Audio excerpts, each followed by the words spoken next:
ابھی جس طرح سے مقدس مہینہ رمضان کا شروع ہونے ہی والا ہے، رمضان میں کس طرح سے لوگ گھروں کے اندر عبادت کریں، خاص طور سے جس طرح سے لاک ڈاؤن ہے، ایسے میں کیا رڑنیتی اپنانی چاہیے؟ مدارس کی اپنی پرابلمس ہے، ہر سال سفیر مدارس کے نکلتے تھے زکوٰۃ خیرات کے لیے رمضان کے مہینے میں، لیکن اس سال وہ نہیں پہنچ پائیں گے۔ تو کس طرح مدارس کو بھی ہمیں قائم رکھنا ہے، مساجد کو کس طرح سے ہم آباد کریں گے جب لاک ڈاؤن کھلے گا، اور ابھی کس طرح کی ہمیں رڑنیتی اپنانی چاہیے؟ ان سب چیزوں پر بات کرنے کے لیے ہمارے ساتھ موجود ہیں مولانا محب اللہ ندوی صاحب، جو جامع مسجد نئی دلی، جو پارلیمنٹ کی مسجد کہلاتی ہے، اس کے امام ہیں۔ امام صاحب کیا کہنا چاہیں گے؟ جس طرح سے پرسوں سے امید کی جا رہی ہے کہ پہلا روزہ ہوگا 25 تاریخ کو انشاءاللہ، تو کس طرح سے خاص طور سے لاک ڈاؤن کا دھیان رکھتے ہوئے اپنی عبادات مسلمان اپنے گھروں کے اندر کس طرح سے کریں؟ بسم اللہ الرحمن الرحیم۔ اس میں کوئی شبہ نہیں ہے کہ رمضان المبارک کا مہینہ بڑی اہمیت اور فضیلت اور عظمت والا ہے۔ نبی پاک احمد مصطفیٰ محمد الرسول اللہ صلی اللہ علیہ وسلم نے اس کی آمد پر شعبان کی آخری تاریخ کو ایک خطاب فرمایا، حضرت سلمان فارسی رضی اللہ عنہ سے ہے، جس میں آپ نے اس مہینے کی اہمیت کو واضح فرمایا، اور یہ فرمایا کہ یہ مہینہ ساری انسانیت کے اوپر ایک اللہ رب العزت کی طرف سے اس کی رحمت کا سایہ ہے، اس کی مہربانی کا، اس کی عنایت کا، اس کے لطف و کرم کا۔ اس میں فرمایا گیا ہے کہ نفلوں کا ثواب فرضوں کے برابر، اور فرضوں کا ثواب 70 گنا تک بڑھا دیا جاتا ہے۔ اسی طرح ہر نیکی کا ثواب بڑھا دیا جاتا ہے۔ لیکن آج سارا عالم اسلام اور ہمارا سارا ملک، اسپیشلی ملت اسلامیہ ہند، ایک ایسی حالت میں اس مہینے کا استقبال ہم سب کر رہے ہیں کہ جب ایک عظیم بیماری، عظیم جو ہے وبا کی شکل میں ایک بیماری ساری انسانیت کو اپنی چپیٹ میں لیے ہوئے ہے، اور ساری انسانیت اس کے درد سے تڑپ رہی ہے، کرا رہی ہے۔ ایسے عالم میں، ایسی حالات میں جو اللہ کا حکم ہے، رسول اللہ صلی اللہ علیہ وسلم نے ہمیں جو ان حالات میں وبائی امراض کے تعلق سے جو ہدایات دی ہیں، وہ ہمیں چونکہ قیامت تک کے لیے دین آیا ہے، تو ایسی ہدایات آپ نے واضح طور پر ارشاد فرمائی کہ جب کہیں وبا پھیل جائے، وبائی مرض پھیل جائیں، تو جو جہاں ہے وہ وہیں رک جائے، تاکہ یہ بیماری دوسرے انسانوں تک ٹرانسفر نہ ہو، منتقل نہ ہو۔ اور سب سے پہلا لاک ڈاؤن اس روئے زمین پر سیدنا عمر رضی اللہ عنہ کے دور حکومت میں، دور خلافت میں پیش آیا، اور اس میں بہت بڑی تعداد صحابہ کرام کی شہید ہو گئی۔ ظاہر ہے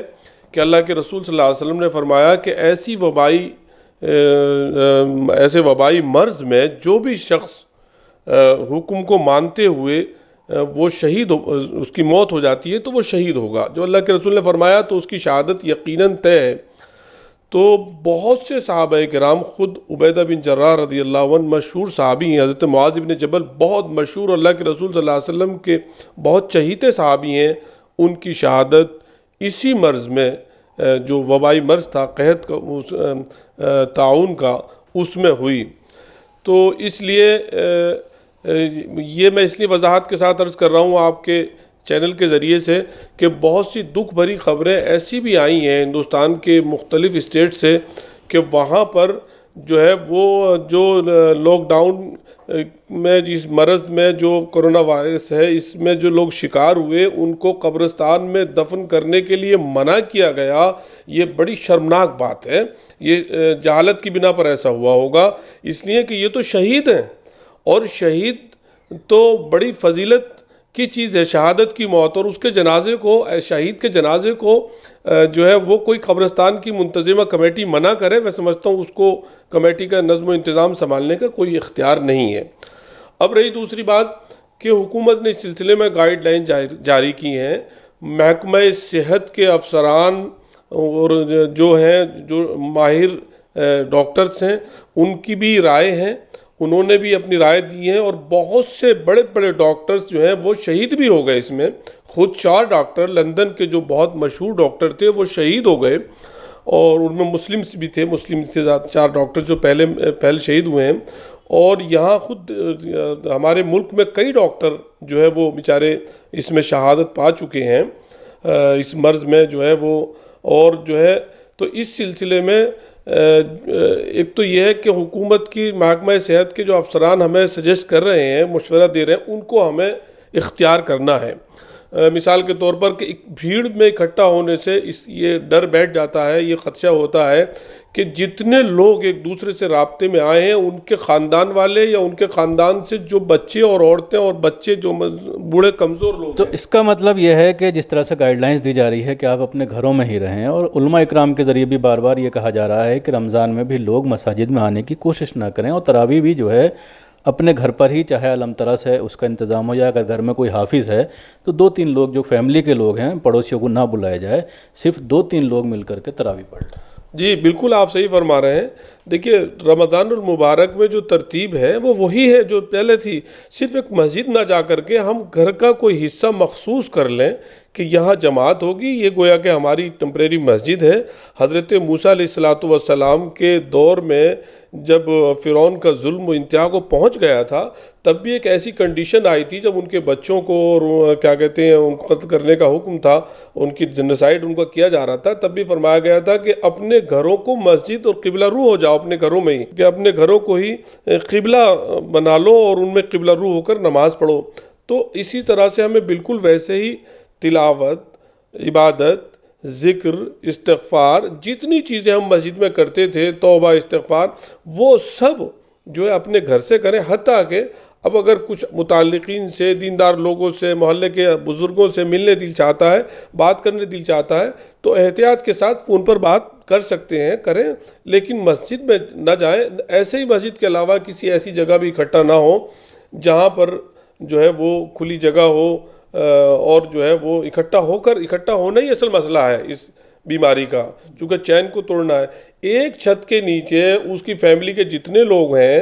وہ اکٹھا ہو کر نماز پڑھیں، جماعت کر لیں، اپنے جو ہے 2-4 لوگ ہیں اپنے فیملی کے ممبرز، باہر کے کسی آدمی کو بلانے کی کوشش نہ کریں۔ اس کے علاوہ مولانا دیکھنے میں یہ آ رہا ہے کہ یہ تقریباً 5واں جمعہ ہوگا جو نماز نہیں ہوئی، 4 جمعے گزر چکے ہیں، کل پھر جمعہ ہے۔ دیکھنے میں یہ آ رہا ہے کہ 99% مسلمان مساجد جو ہیں بند کر دی گئی ہیں، لیکن اس کے باوجود اکا دکا ایسے معاملے سامنے آتے ہیں ہر جمعے کو کہیں نہ کہیں کہ لوگ مسجد میں نماز پڑھ رہے ہیں۔ جی دیکھیے مسجد میں نماز جو لوگ جیسے آپ فرما رہے ہیں کہ 99% تو مسجدیں الحمدللہ ان میں اذان بھی ہو رہی ہے اور جو اسٹاف ہے وہ نماز پڑھ رہا ہے۔ باہر کے لوگوں کے لیے ہم ایک بار پھر آپ کے چینل کے ذریعے سے یہ بہت ہی مؤدبانہ اور عاجزانہ ان سے درخواست کرتے ہیں، تمام اپنے بھائیوں سے، ملت اسلامیہ سے، کہ وہ اکٹھے ہو کر اور جماعت کی کوشش نہ کریں۔ کیوں کہ اللہ کے رسول صلی اللہ علیہ وسلم نے فرمایا ہے کہ کسی وجہ سے اگر آپ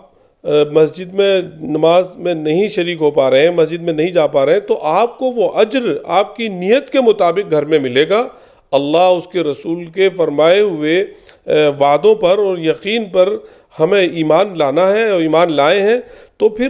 اگر ہم اس کے باوجود مسجد میں جا رہے ہیں تو گویا کہ اللہ کے رسول صلی اللہ علیہ وسلم جو فرمایا ہے کہ آپ کو مسجد کا اجر گھر میں ہی ملے گا، گویا کہ ہم اس وعدے کو جو اللہ کے رسول نے دیا ہے ہمیں تیقن اور بھروسہ، اس کو ہم توڑ رہے ہیں۔ جس طرح سے مدارس کی ایک بہت بڑی چین ہے ہمارے دیش میں، اور سفیر ہر سال رمضان کے مہینے میں مساجد میں آتے ہیں، مسلم محلوں میں جاتے ہیں اور باقاعدہ چندہ وصول کیا جاتا ہے، کیونکہ جو زکوٰۃ کا سسٹم ہے وہ رمضان میں پوری طرح سے لاگو کیا ہے، اور 2.5% جو ہے زکوٰۃ ادا کی جاتی ہے تمام مسلمانوں کے ذریعے۔ لیکن اس سال مدارس بھی تقریباً بند ہیں، جب سے پوری طرح سے لاک ڈاؤن ہوا ہے، تو سفیر نہیں پہنچ پائیں گے۔ ان کو کس طرح سے مدد پہنچانی ہے، اور جس طرح سے لوگ بھوکے مرنے کی نوبت آ گئی ہے لوگوں کی، خاص طور سے مزدور اور جو روزمرہ جو کمانے والے ہیں، دہاڑی مزدور جو ہیں، ان کو بڑی دقت کا سامنا ہے۔ دیکھیے جو 2.5% زکوٰۃ کا اسلام میں حکم ہے وہ اپنی جگہ حق ہے، اور اس کے لیے جو لوگ رمضان المبارک میں دیتے تھے اہل مدارس کو، ظاہر سی بات ہے مدارس بھی بند ہیں۔ جب مدارس کھلیں گے اور مدارس والے رخ کریں گے تو اس وقت انشاءاللہ ان کی امداد کی جائے، لیکن فی الفور جو ہے وہ جو آپ کے آس پڑوس میں اور جو آپ کے متعلقین میں یا متعلقین میں نہیں، کوئی بھی آپ کے ملک میں کوئی شخص بھی اس مہاماری کی وجہ سے، لاک ڈاؤن کی وجہ سے کوئی شخص بھی بھوکا، ایک شخص بھی بھوکا نہیں رہنا چاہیے. ہاں ملت اسلامیہ اتنی بڑی تعداد میں ہو اور اللہ نے اسے اتنا نوازا، اور اللہ تعالیٰ اور نوازے گا جب ہم اس کے بندوں پر خرچ کریں گے، کہ ایک فرد واحد بھی، کوئی مرد، کوئی عورت، کوئی بچہ، کسی بھی، چاہے وہ دھرم کا ہو، بھارت کا ہو، وہ ہمارا بھائی ہے، اور وہ ہمارے ہوتے ہوئے کوئی بھی بھوک سے نہ مرے، بلکہ اس کو ہم، بلکہ رمضان المبارک کی ایک یہ بھی ہمیں تربیت دی جاتی ہے رمضان المبارک میں، کہ ہم خود بھوکے رہ کر کے، خود پیاسے رہ کر کے، جو بھوکے ہیں اور جو پیاسے ہیں ان کی پیاس اور بھوک کو بجھانے کی کوشش کریں. جو بیچارے مزدور، اسپیشلی کسان، جو جن کے پاس جگہ نہیں ہے، جو مزدوری کرنے کے لیے بڑے شہروں میں آئے ہوئے ہیں اور وہ کسی وجہ سے پھنس گئے ہیں، حکومتیں اپنے طور پر انتظامات کر رہی ہیں، لیکن ظاہر ہے کہ حکومتوں کے پاس بھی محدود وسائل ہوتے ہیں، اور یہاں لا تعداد مخلوق جو ہے وہ پریشان ہے. تو اس میں ہم سب مل کر کے جب کوشش کریں گے، اور سارے لوگ مل کر کوشش کریں گے، تو پھر انشاءاللہ یہ پریشانی دور ہوگی. بلکہ میں آپ کے چینل سے یہ بھی کہوں گا کہ حلقہ پیام انسانیت فورم جو ہے ملک کے مختلف حصوں میں جو ہے وہ انسانیت کے نام پر، ایک ملک کے شہری ہونے کے نام سے جو ہے جو خدمات انجام دے رہے ہیں، اس ناطے سے ہم پولیس کی بھی مدد لے سکتے ہیں، مقامی ایس ایچ او کی بھی مدد لے سکتے ہیں. کوئی راشن ہمیں کوئی، آپ اپنے چینل پر، میں آپ کے چینل سے درخواست کروں گا کہ آپ ایک ہیلپ لائن نمبر جاری کریں. ابھی مجھے کسی نے فون کیا تھا، میں نے ان کا نمبر معلوم کیا اور پھر وہاں کے علاقے کے لوگوں سے اپیل کی. الحمدللہ وہ اللہ نے ان کی مدد ضرور. تو آپ ایک چینل پہ اپنا نمبر جاری کریں، اور پھر آپ کے چینل کے جتنے بھی بہت ماشاءاللہ اس کو سننے والے لوگ ہیں، ان سے ہم درخواست کریں گے کہ وہ آپ کو بتائیں کہ صاحب وہاں اس علاقے میں فلاں شخص کو ضرورت ہے. اس کا نام بھی پوشیدہ رکھا جائے گا، اور اس کو ضرورت ہے، ضرورت مند کو چاہیے کہ وہ اپنے اس خیر کام کے لیے مساجد کا کس طرح سے استعمال ہو سکتا ہے؟ جی، مساجد کا بہت اچھا استعمال ہو سکتا ہے. ہر علاقے کی ایک بڑی مسجد میں زکوٰۃ، صدقات، فطرہ، اور یا ویسے بھی آپ عطیہ بھیج سکتے ہیں. تو جو چیز آپ چاہیں، مارکیٹ سے جو چیز بھی اویلیبل ہو، اس کو اٹھا کر سینٹرل ایک کسی مسجد میں، علاقے کی جس محلے کی بڑی مسجد، اس محلے کی جامع مسجد میں وہاں پہنچا دیا جائے، اور پھر وہاں سے لوگ وقت بے وقت، رات میں کسی بھی وقت جو ہے وہ وہاں سے آ کر کے سوشل ڈسٹینسنگ کا خیال کرتے ہوئے وہ امام صاحب سے آ کر کہلوائیں کہ صاحب مجھے ضرورت مند ہے، میں ضرورت مند ہوں، میرا کسی سے انتظام کیجیے، میرا یہ نمبر فلاں رہتا ہوں. تو جو مسجد میں ہوگا وہ فوراً دے دیں گے، اور جو نہیں ہوگا وہ کسی اور وقت میں جو ہے وہ دے دیں گے انشاءاللہ. شکریہ. یہ تھے امام صاحب جامع مسجد دلی کے، جو ہم سے تفصیل سے بات کر رہے تھے، خاص طور سے کہ مساجد جس طرح سے لاک ڈاؤن کی وجہ سے بند کر دی گئے ہیں، تو رمضان میں عبادات لوگ کس طرح سے کریں، اور مساجد کا استعمال عام لوگوں تک مدد پہنچانے میں کس طرح سے کیا جا سکتا ہے. دلی سے کیمرہ پرسن تابش علی کے ساتھ نیوز میکس کے لیے شکیل احمد.